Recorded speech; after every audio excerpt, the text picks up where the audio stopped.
Hello public, मी मुंबईकर पुन्हा एकदा तुमचं स्वागत करत आहे माझ्या नवीन व्हिडिओमध्ये। तुम्ही जे आता व्हिडिओच्या सुरुवातीला बघितलं आहे ते लोकेशन कुठे आहे आणि तिथे कसं जायचं हे जाणून घेण्यासाठी हा व्हिडिओ पूर्ण बघा आणि नक्की आपल्या चॅनलला सबस्क्राईब करा। आता वाजले संध्याकाळचे 5 म्हणून घणसोली स्टेशनवर क्राऊड कमी आहे। जर तुम्ही अर्ध्या तासानंतर आलात तर स्टेशनला सुद्धा खूप गर्दी असते आणि ट्रेनमध्ये सुद्धा खूप गर्दी असते। तर मंडळी, मी आज माझं काम लवकरच संपून निघालो कालीमातेच्या दर्शनासाठी ठाण्याला। ठाण्यातील तीनाथ नाका येथील जय कालिका माता मंदिर हे एक जागृत आणि लोकप्रिय मंदिर आहे। हे मंदिर अनेक वर्षापासून ठाणेकर आणि परिसरातील भाविकांसाठी शक्ती आणि भक्तीचे केंद्र आहे। विशेषतः नवरात्रीच्या काळात येथे मोठी गर्दी असते आणि देवीची विशेष पूजा अर्चा केली जाते। तर तुम्ही बघू शकता ट्रेनमध्ये सध्या क्राऊड कमी आहे कारण आता संध्याकाळचे 5 वाजले आहेत। 1 तासानंतर तुम्हाला या लाईनला फुल गर्दी मिळेल कारण नंतर सर्वांचे ऑफिसेस सुटण्याची वेळ होते। तर कालीमातेच्या मंदिरात जाण्यासाठी तुम्हाला ठाणे स्टेशनच्या वेस्टला असलेल्या बस स्टॉपवरून तीनाथ नाकासाठी बस मिळेल, जी फक्त तुम्हाला 13 रुपयात तिथे सोडेल। तिथे उतरल्यावर फक्त 2 ते 3 मिनिटांच्या अंतरावर आहे हे मंदिर। पण मी रॅपिडो बुक केली होती। हे मंदिर ठाणे स्टेशनवरून अवघ्या 2 किलोमीटरच्या अंतरावर आहे आणि त्या दिशेने जाताना हा लागतो ठाण्यातील इन्कम टॅक्स ऑफिस। तुम्ही बघू शकता आयकर कार्यालय ठाणे। 5 ते 10 मिनिटाच्या प्रवासानंतर मी पोचलो मंदिराच्या बाहेर। दादाला त्याचे पैसे पे केले आणि मी मंदिराकडे निघालो। तर चला मंडळी, तुम्हाला आता दर्शनासाठी मंदिराच्या आतमध्ये घेऊन जातो। तर चला जाऊया। तर मंदिराच्या आतमध्ये गेल्यावर 1-2 नाही तर तब्बल 20 ते 25 देवांचं दर्शन तुम्हाला एकसाथ होईल। तर चला बघूया। मंदिरामध्ये प्रवेश करतानाच तुम्हाला पंचमुखी हनुमानाचं दर्शन होईल आणि त्याच्याच बाजूला शनिदेव विराजमान आहेत आणि मंदिराच्या आतमध्ये तुम्हाला अशा घंटा बघायला मिळतील। तुम्ही बोलणार ह्या एवढ्या घंटा इथे का आहेत? तर हे एक इच्छापूर्ती मंदिर आहे, त्यामुळे इथे सर्व भक्त येतात, त्यांची इच्छा बोलतात आणि इच्छा पूर्ण झाली की अशी एक घंटा टांगतात। आणि आता आपण मंदिराच्या आतमध्ये जाऊया। आणि मंदिराच्या आतमध्ये आल्यावर तुम्हाला असे देव्यांचे विग्रह दिसतील।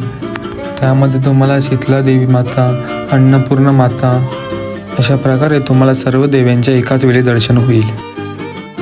आणि कालिका मातेचे रूप हे खूप सुद्धा छान आहे। तुम्ही बघू शकता इथे कालिका मातेच्या 2 मूर्त्या आहेत। तसेच इथे तुम्हाला दुर्गा माता आणि संतोषी मातेचे सुद्धा दर्शन होईल।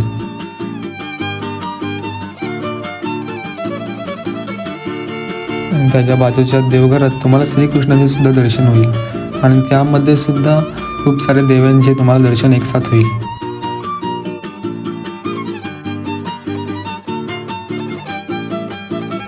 तर आधी आपण कालिका मातेच्या 2 मूर्त्या बघितल्या आणि इथे एक 3री मूर्ती आहे आणि त्याच्यासमोर अजून एक छोटी मूर्ती आहे। अशा टोटल 4 मूर्त्या आहेत कालिका मातेच्या। म्हणून मी व्हिडिओच्या सुरुवातीलाच तुम्हाला बोललो की इथे 1 नाही 2 नाही तर तब्बल तुम्हाला 20 ते 25 देवांचे एकसाथ दर्शन होईल।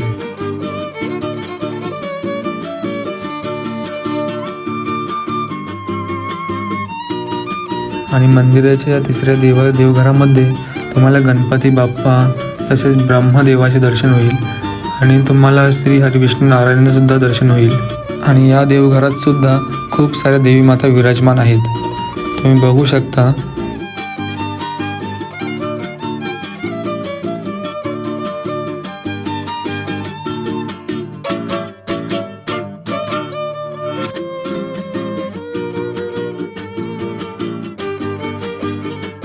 आणि इथेच तुम्हाला शेषनाग आणि प्रभू श्री राम, लक्ष्मण आणि सीता मातेचे दर्शन होईल। तुम्ही बघू शकता काली मातेची प्रतिमा खूप छान आहे। हे मंदिर काली मातेच्या नावाने प्रसिद्ध आहे आणि या मंदिरात तुम्हाला तब्बल 4 मूर्त्या बघायला मिळाल्या काली मातेच्या।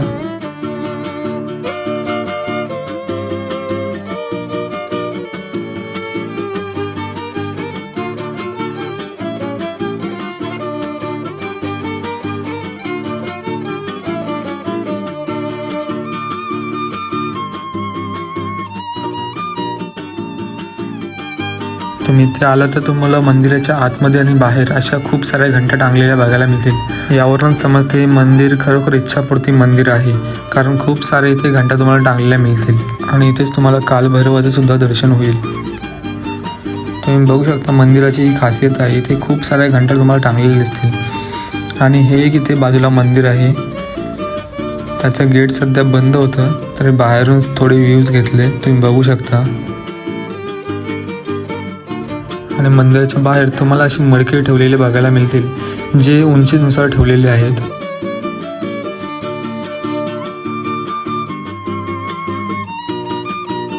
आणि याच मडक्यांच्या पाठीमागच्या भिंतीवर तुम्हाला कालिका मातेची प्रतिमा पाहायला मिळेल. आणि याच भिंतीवर बाजूला आहे कोंबऱ्यावर बैसून आलेली आपली आगरी कोल्यांची आई म्हणजेच एकविरा आई. आणि मी एकविरा मातेचं दर्शन घेतलं आणि इथून निघालो. निघताना सुद्धा तुम्हाला बघू शकता इथे खूप घंटा तुम्हाला टांगलेले दिसतील, म्हणजे ज्या बाजूने एक्झिट करते त्या साईडला सुद्धा घंटा तुम्हाला टांगलेले दिसतील.